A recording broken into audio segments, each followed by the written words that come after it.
Welcome to I Caught It on Audio. This is Ride or Die Episode 2, Counting Crows.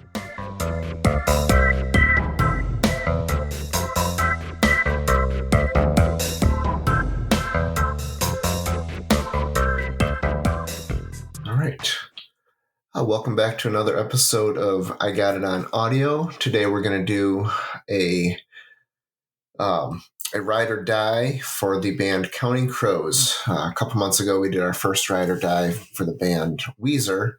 And what we did was we took a look at the entire catalog of the artist and decided whether or not we would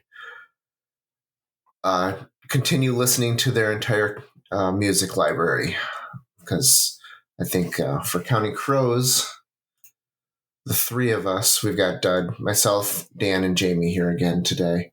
I think all three of us kind of just listened to the first two,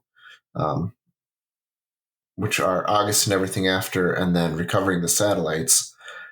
And then, Dan, I know Jamie didn't get This Desert Life or anything afterwards. Dan, did you buy any of the other albums? I definitely didn't buy any of them. I'm vaguely aware of some of the singles off of them, the ones that became popular, but yeah. So let's take a few minutes to talk about the first two albums, the ones that came out during our high school years. What was your first experience with, say, August and Everything After? That one is like kind of near and dear to my heart. That's one of my favorite albums. I don't know. I just remember listening to it. I was skating at the time. I remember going on trips with other skaters. We'd go on long trips to competition or elsewhere to train.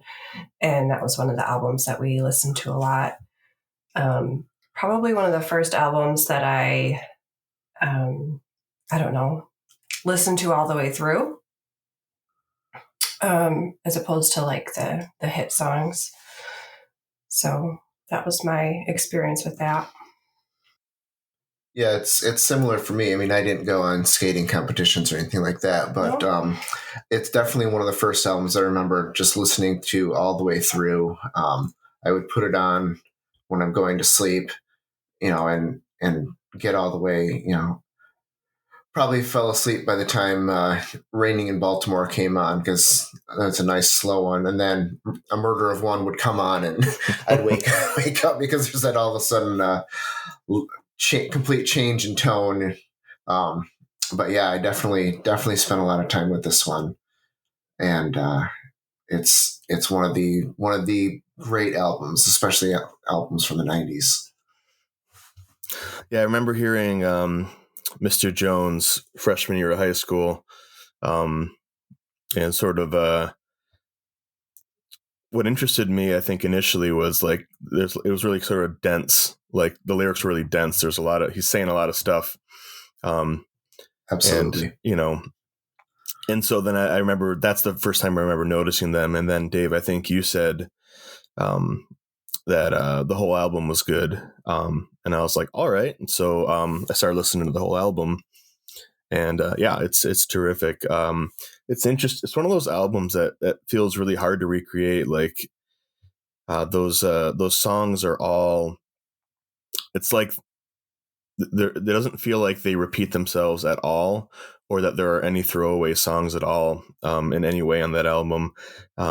And Mr. Jones, as it turns out, is probably my least favorite of all those songs. It's not a bad it's definitely song. Towards the bottom. No, not at all. It's not bad. It would be a good 90s, like, sort of like roots rock song. But the rest of the album I think it's pretty spectacular. It also hits you when, if you hear it when you're 14 or 13 or 14 or whatever, however old I was. I think, that's just when you're like, you're primed for the sort of introspective, woe is me sort of tone that sometimes pervades those songs. Absolutely. So hearing it at the right time, what would I think if I heard it for the first time now? I think number one, the actual musicianship and playing is and production is really, really good. I think I would admire the album.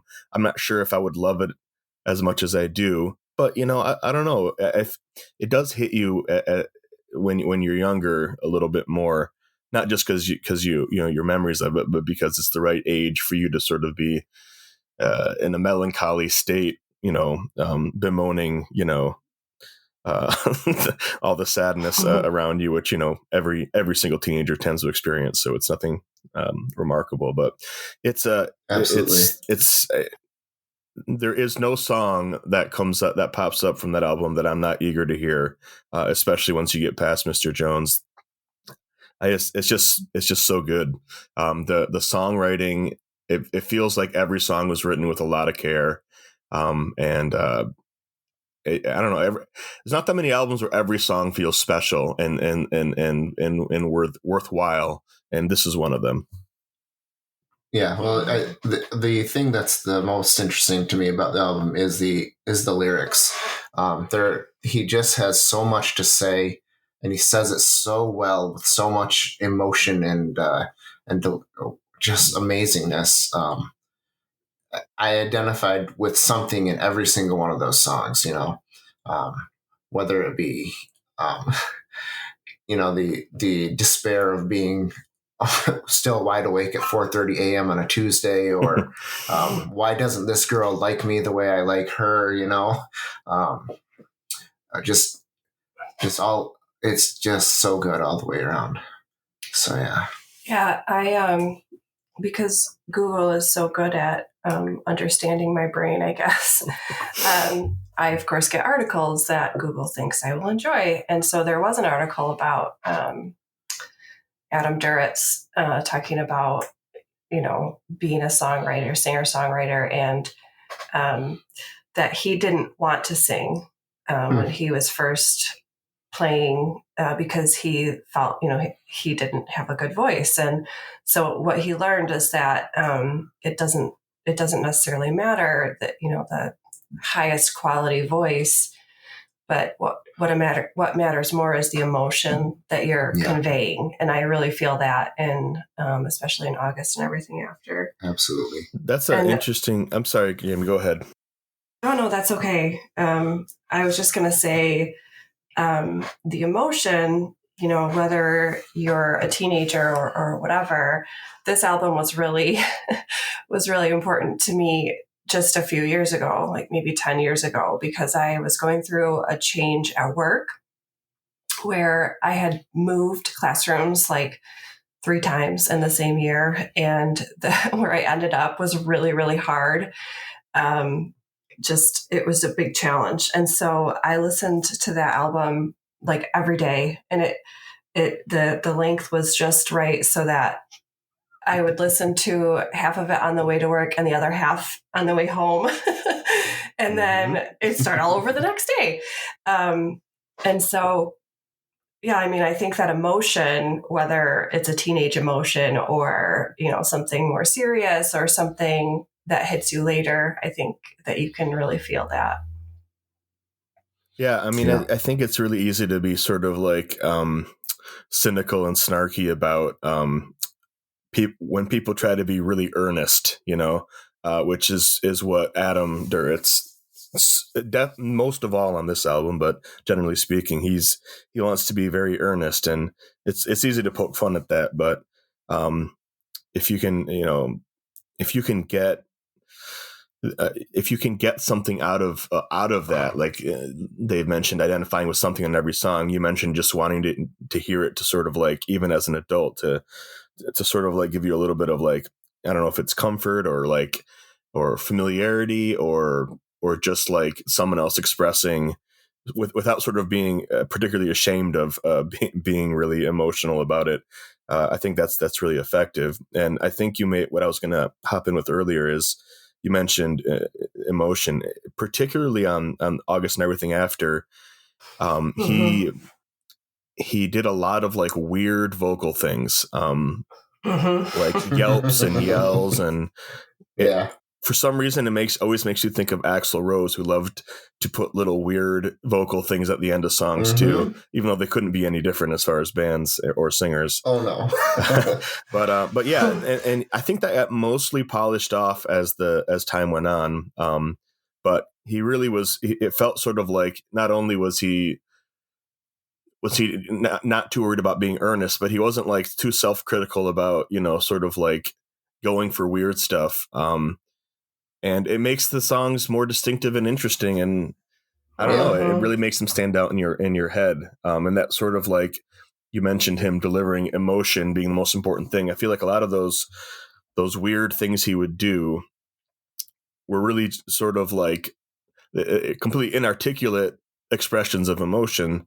And it makes the record more interesting, and it serves the purpose that the album seems to serve for us pretty well. Mm-hmm. So then a few years later, they came out with their second album, Recovering the Satellites. And it's a little bit, it's very reflective of August and Everything After, in my opinion, but it has a slightly different tone. It's a little more upbeat, a little more hopeful in a few of the songs. And it doesn't quite have the same place in my heart as August and Everything After, but it's definitely an album that I'll put on and just listen to the whole thing through again. But not to the same. I mean, I'm looking at my thumbs up list here, and I've got, at least half the album is thumbs up on that one, whereas all but I think Ghost Train and Omaha are thumbs up on August and Everything After. So, yeah, it's still an amazing album, but just not quite at the same level. What do you guys think about that one? Yeah, I enjoy that one a lot too. That's another one that I would have in my car on repeat over and over. I like the allusions that he has to a lot of the songs in August and Everything After. Just, he kind of, like in Goodnight Elizabeth, gives a little nod to the Rain King. And I found that he does that a lot in a lot of his songs. He references, just different things, Maria and Anna, and yeah, he's got a cast that appear in several of his songs throughout all the albums. Yeah, and a theme of like the circus life and that kind of thing. So I do find that intriguing, and I didn't find it repetitive on this album. In later albums, I found it a little bit repetitive, but on Recovering the Satellites, I kind of appreciated it as, just a little nod to the first album. What did you think of Recovering the Satellites, Dan? Well, it's definitely a different sound. There's a lot more guitar on this album. It's one of the first things I noticed, because the first single was Angels of the Silences, which is about 3 times heavier and more guitar-y than anything on August and Everything After. I love that song. Yeah. And they have more sort of like layered guitars. The way more like August and Everything After is a little more sparse in its like arrangements, but this is a lot more dense. And it's just them stretching out with music. I think they added what's his name? It's Dan Vickery. They added a guitar player, and he's been on, I think, all their albums since, and they have a lot more sort of like big guitar moments on later albums. So you can probably chalk that up to his presence. But this one's a up and down compared to August and Everything After. There's probably a handful of songs on here that I don't particularly care about. But there's also some of their best songs, I think. I really like Angels of the Silences, I'm Not Sleeping, Long December. And then there's a bunch of good songs, like Catapult's quite good, and so is Daylight Fading, Miller's Angels, and Goodnight Elizabeth's another good one. Like, there's a bunch of good, solid songs that aren't quite as good as the stuff on August and Everything After. And then there's a handful of songs that I just kind of shrug at. I'm like, that's okay, I guess. I don't know. I could live without them. So I think it's definitely a step down from August and Everything After, which is kind of a perfect album in my mind. This is just, it has a bunch of good songs on it. And the fact that there's like almost 15 songs or something on the album, that means that there's a good variety of stuff, and it's more. Not every song feels special, like I mentioned about the first one, but there's enough hits in there to make it an album I still really enjoy. All right, so the next studio album they had is This Desert Life, and we didn't own this one, but I was surprised at how much of it I recognized. So you got Hanging Around, you've got Mrs. Potter's Lullaby, and Colorblind, yeah. Yep. I was pleasantly surprised at how many of the songs I knew. The Colorblind is really good. Yeah, I like Colorblind a lot. Man, that was a good one. What's this? Kid Things. Why did I thumbs down Kid Things? I don't even remember which one that is. It's that weird one that with the strange start. It's a hidden track on the CD. It's just a little. It has a really weird start, and I didn't love that one either. Where yeah. Okay. Yeah. But yeah, I mean, I don't feel bad for not having purchased the album because, looking at my thumbs up, I've got 4 thumbs up and the 1 thumbs down. But the songs that are good on it, I thought were really, really good. And I was pleasantly surprised with this one. I agree. Yeah, I think... Go ahead. Sorry. Yep. So yeah, I think the best songs, and this is, I think, a theme that continues a little bit as we go on. The best songs are really good, and then there's a lot of songs that don't feel necessary. They're just kind of retreads of earlier stuff, and there's nothing about them that jumps out. And yeah, I was also familiar with Hanging Around because it was on the radio all the time, and it should be annoying, but I'm not annoyed by it. I still enjoy it. And it's got some classic weird vocals at the very end, which Adam loves doing. But I don't even know why I know Mrs. Potter's Lullaby, but I have memories of that song back from the. It's just so good, though. Yeah, there's no way an 8-minute song was on the radio, was it? I don't know. I don't think so. It's on my YouTube music. It would come on Pandora when I listened to that. I know that. It looks like I'm looking at Wikipedia. It was a single. My guess is it was a radio edit version, like a 4 or 5 minute version. That's what I would guess. Yeah. But I don't remember it from the radio personally. Right. But yeah, it's so good. It's just him telling a story, just going through, this is what happens. And then, I love the notion. What's the line? The last person needs to lock up, or the elephants forget everything, or gosh, I don't remember what the lyric is. Forget to remember. Yeah. It's just such a fun song, and it just keeps going. I never want it to stop. I want him to just keep going on and on with this weird stream of consciousness lyrics, and it's a really neat one.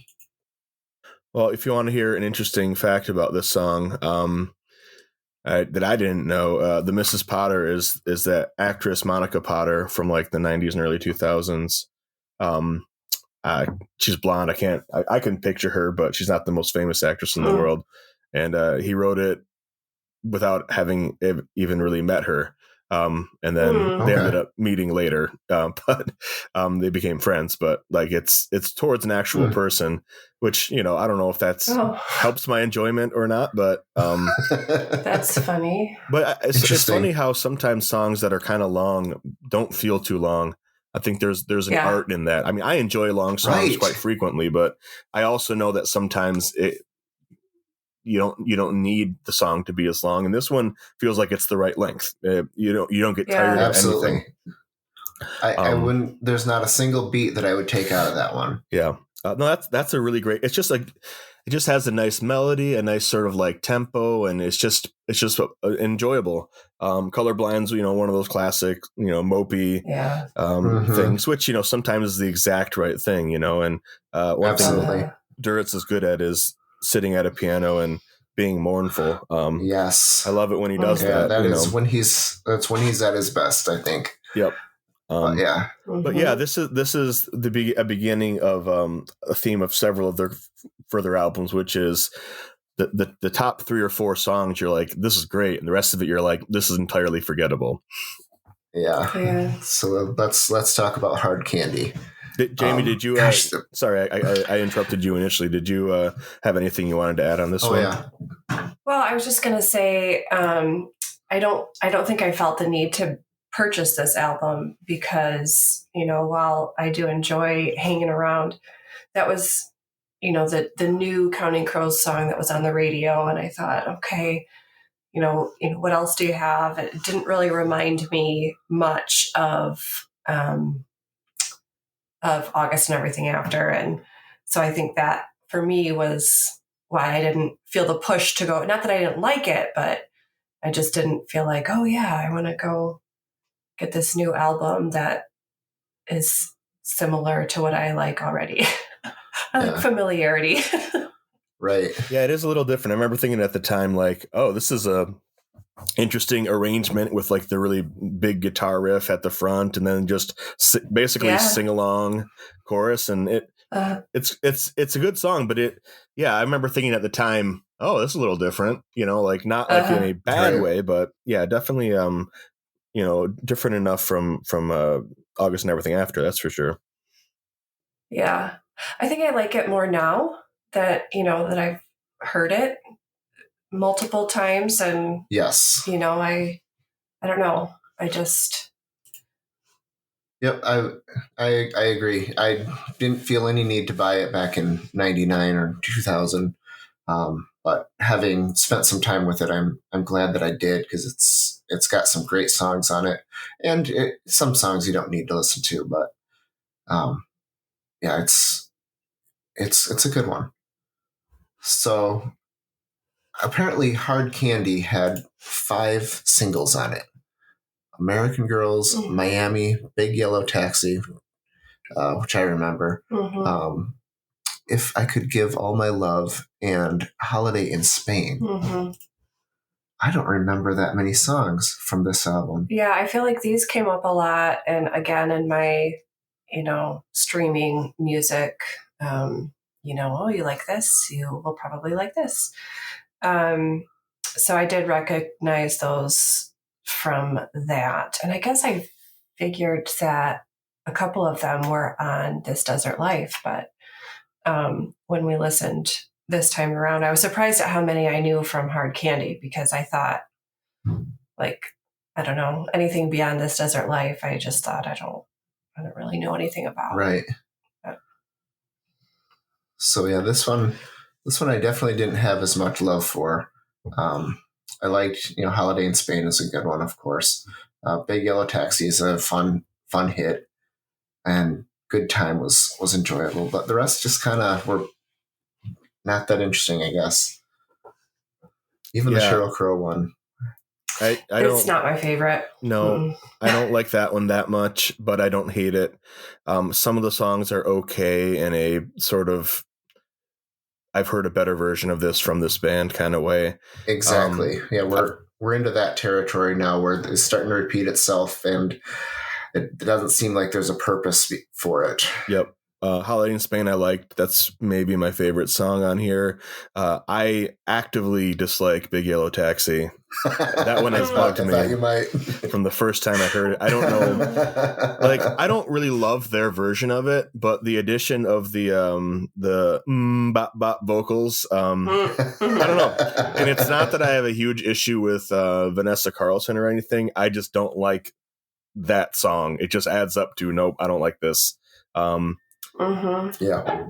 And there's something like super like over polished about it too. It's just so like, I don't know. I like the part of the reason I like August and Everything After so much, and honestly recovering the satellites often, is it feels a little looser and more sort of, I know it's very sort of like carefully arranged and stuff, but like it feels like it can surprise you. This song is the opposite of that sonically, and I mean it's a cover, so okay, but yeah, I really hate that song. This album is a definite step down for me. It just isn't very memorable. I like Holiday in Spain, but that's pretty much the only like real positive thing I can say about this one. All right, Saturday nights and Sunday mornings. When did this one come out? We've got 2008 or something. Is that right? 2008. Yeah, there was a bit of a break there. Yeah, they started really slowing their pace down. Yeah. Which is good. After the Weezer thing, I'm like, good. Oh my God. Thank you for slowing your pace down. There's no need to hit me with an album every 2 years. No. Yeah. Guess this one had 4 singles on it too. 1492, You Can't Count on Me, Come Around, and When I Dream of Michelangelo. See, and I must not have been really, I must not have been really listening to the radio anymore at that time, because I do not remember those from the radio. I don't either. This one was a completely new listen for me. I don't remember a single one of them. Oh, and we've got Accidentally in Love, which was the one on Shrek. Is that on the album? No, it's not on this album, but it was between Hard Candy and Saturday mornings. Yeah, I don't really like that song much either. It's not as bad as Big Yellow Taxi. I think it's fun, but it's suitable for a sort of a animated movie, I guess. Then, yeah. I think it was a lot of fun. It's cheesy and doesn't really fit their mold, but I thought it was a fun one. But I don't think I liked the hits on this one, Saturday Mornings. I think the ones that I liked. Let's see. No, I did like 1492. Columbus sailed the ocean blue. Yeah. I liked Los Angeles, which was not a hit, not a single. I liked Cowboys, which was not a single.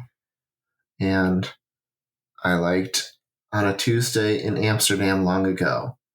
Yeah.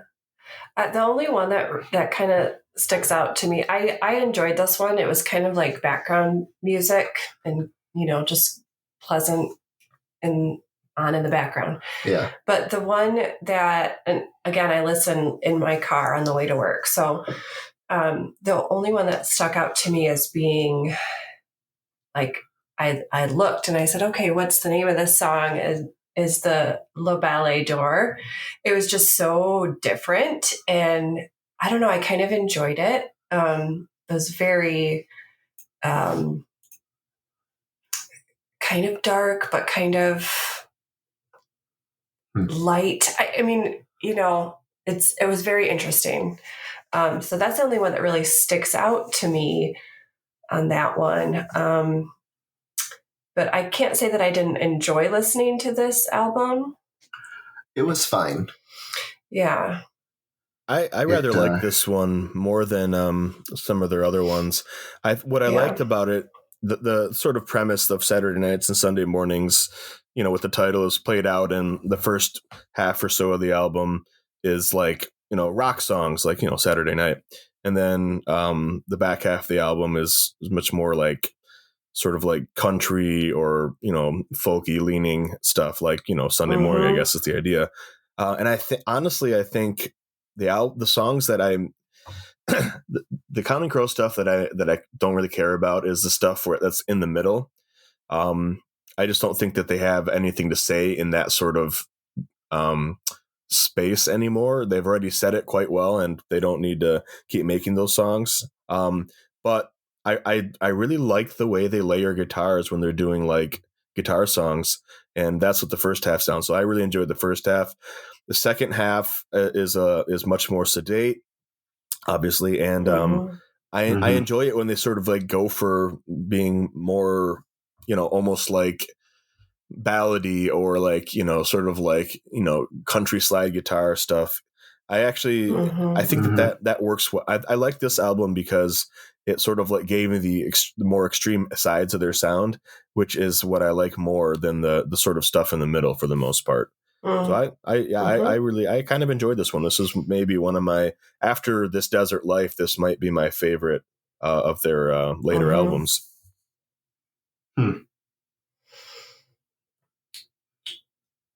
Well, what about Underwater Sunshine? Well, I didn't even realize it at first, but isn't that just a cover album? There are quite a lot of covers on there. I don't know if they all are, because I'm going to check real quick. I recognize a bunch of them.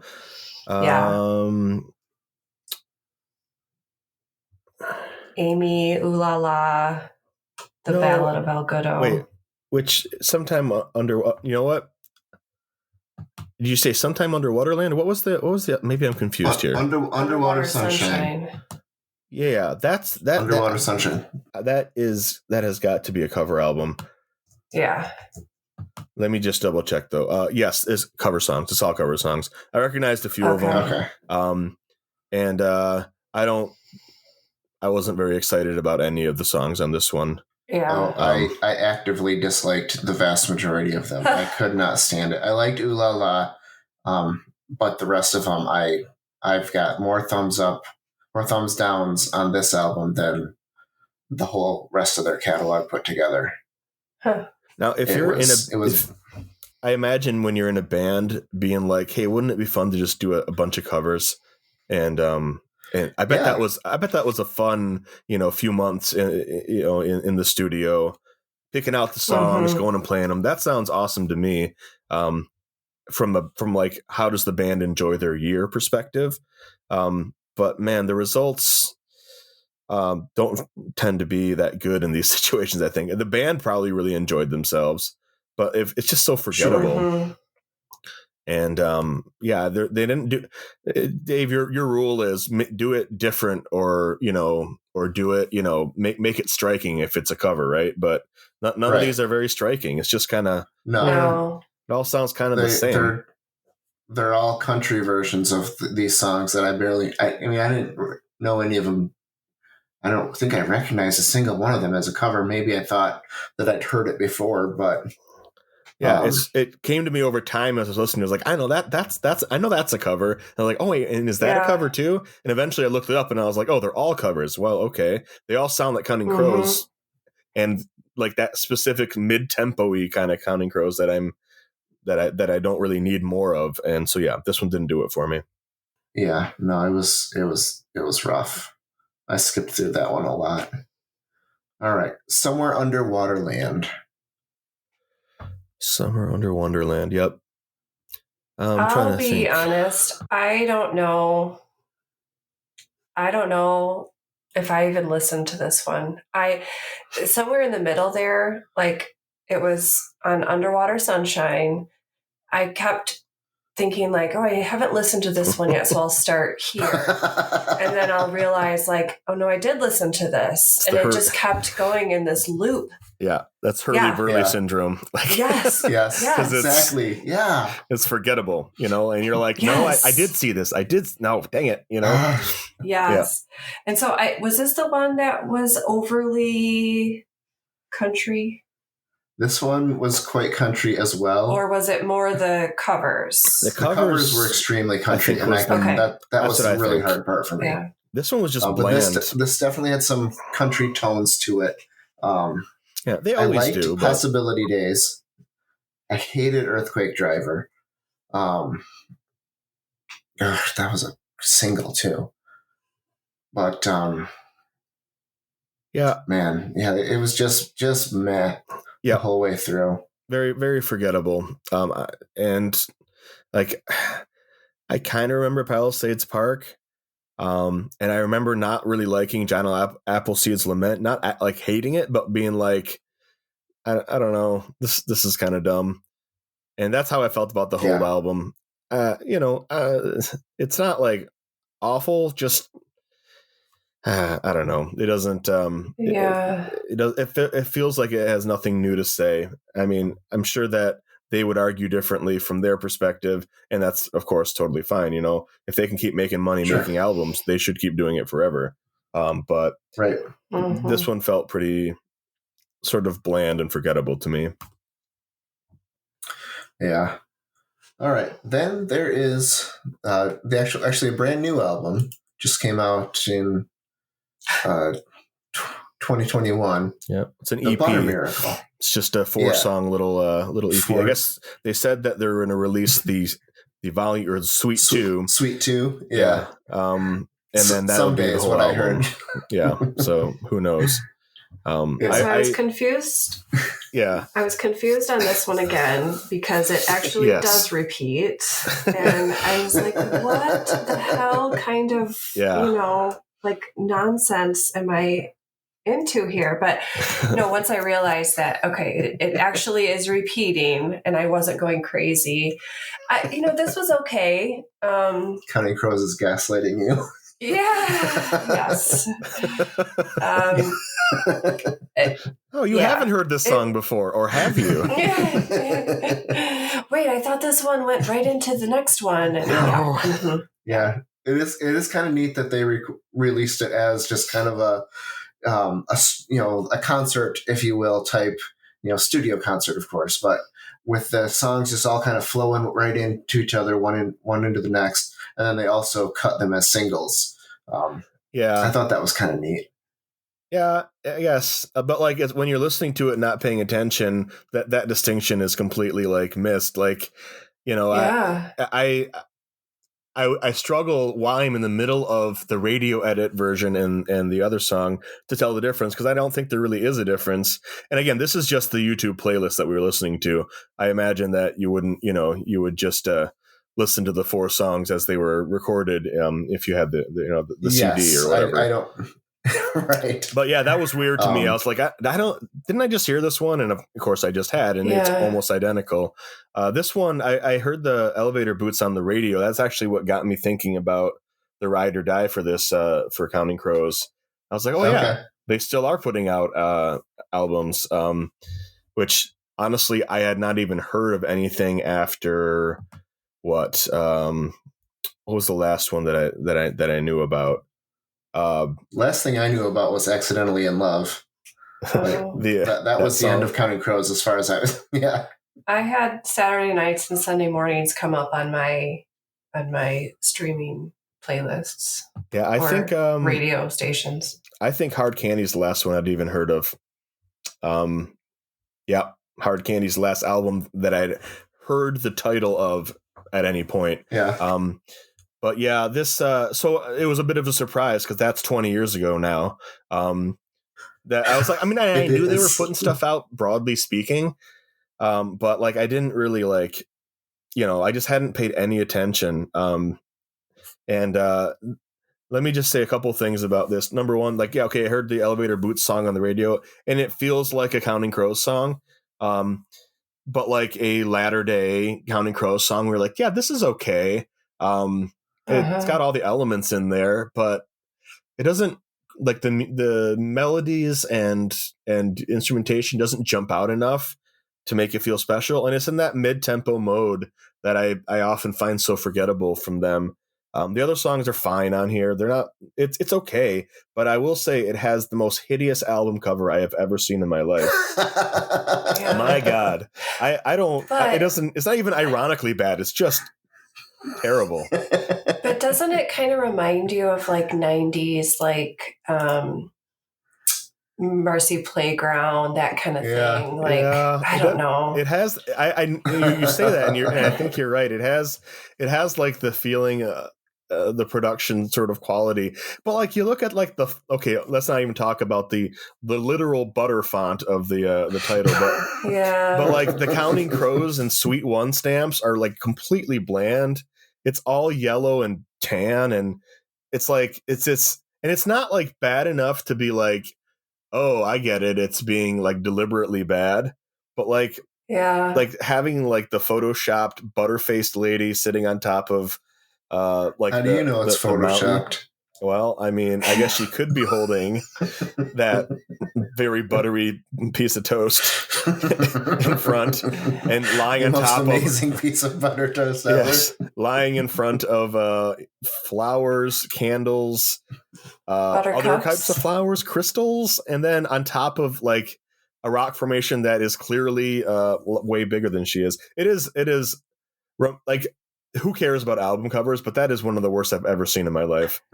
It's awful. Anyway, It's quite strange. that's the most memorable thing about the album for me. Oh, see, I really enjoyed this album. I don't know if it was just because it was a refreshing return to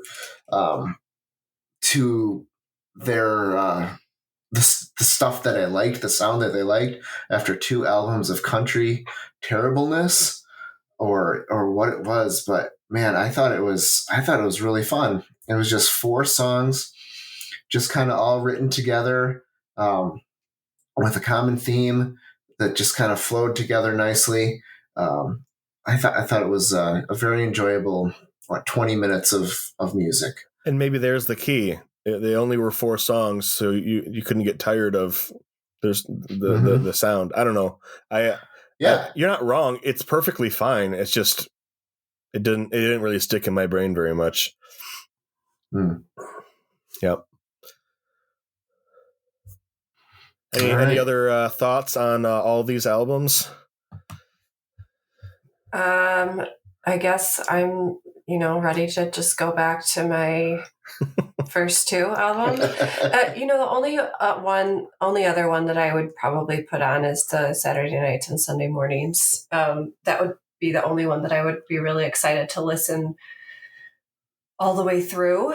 I feel like Desert Life and Hard Candy, I would have those few songs that I enjoy, and then I would just want to get to the next one. But as far as putting on an album to listen all the way through, it would be the first 2 and then possibly Saturday nights and Sunday mornings. Yeah, I 100% agree. That's the only one that I feel like the songs hold up throughout, where almost all of them are worthwhile. I don't think it's quite on the level of Recovering the Satellites, which is what it's probably a little closer to. But this Desert Life's pretty good. Where it's good, it's very good. Hard Candy is a shrug, and everything after that I don't care about. So I would say I am not Ride or Die. There's a couple of good highlights, but honestly, after Saturday nights and Sunday mornings, there's not even like, but it has that one great song on it. That feeling for me with any of the albums. And Hard Candy has a few good songs, but the rest of the albums is a little bit weaker. So I would say if I wasn't allowed to listen to anything other than the first 2, I wouldn't really care. But I do think it makes good background noise, honestly. Like when I had it on while I was like writing posts and stuff in the background, which is when I usually listen to it, I was never annoyed or distracted. It's just, sometimes I would be like, oh yeah, this song, I like this song, but for the most part, it was just good background sound. So I would say I'm not Ride or Die, but it was kind of interesting to think about Counting Crows as an active band. And there's a little bit there. There's definitely some good songs that they put out, and 1 or 2 good albums. And then I don't need the rest of it. And that's okay. But I'll give, if they put out another album after the Butter Miracle, I'll give it a listen, because I don't think that they're bad. It's just it's very hit or miss once you get into the 2000s. Yeah, I mean, there's no question about it. August and Everything After is definitively the best album. Yep. It has more. I couldn't put 13 songs together through the rest of the catalog that I care about as much as those, whatever 13 songs it is. I think it's 10 or 11? 11 songs, yeah. There are not 11 other songs in their catalog that are as good as those 11 songs. August and Everything After, Recovering the Satellites is a wonderful second album. And I think Desert Life has potential to be as good as that one, if I spent enough time with it. I definitely don't need Underwater Sunrise or Somewhere in Wonderland. Those I will never deliberately listen to again. But you know what? I'm hopeful. I'm looking forward to the potential of Butter Miracle Suite 2, because I really liked that one. I think it was really good. I'm not Ride or Die, but yeah, I will definitely listen to the next Counting Crows album. And yeah. Hey, Counting I'm Crows, ride or die first too. Yeah, ride or die. So as we compare it to Weezer, you had mentioned, Dave, that there's no doubt that the first album is the best, and I 100% agree. I think it's a definite step down to Recovering the Satellites, but then it's a definite step down to the next best thing. So I agree; those are definitely the first two. With Weezer, it was more like, depending on my mood, I might actually prefer Pinkerton over the Blue Album. But right. So if you said choose one and that's the only one you get, I would actually have to struggle a bit with Weezer. I wouldn't have to struggle at all with Counting Crows. It's August and everything Not after, for a second. and it's not particularly close. Yeah. All right. Well, there you have it. We're going to be doing another Ride or Die for Smashing Pumpkins next in the Ride or Die series. That'll be a few months while we go through and listen to that, but make sure to check in on that and all our other podcasts we've got coming up. Thanks for listening.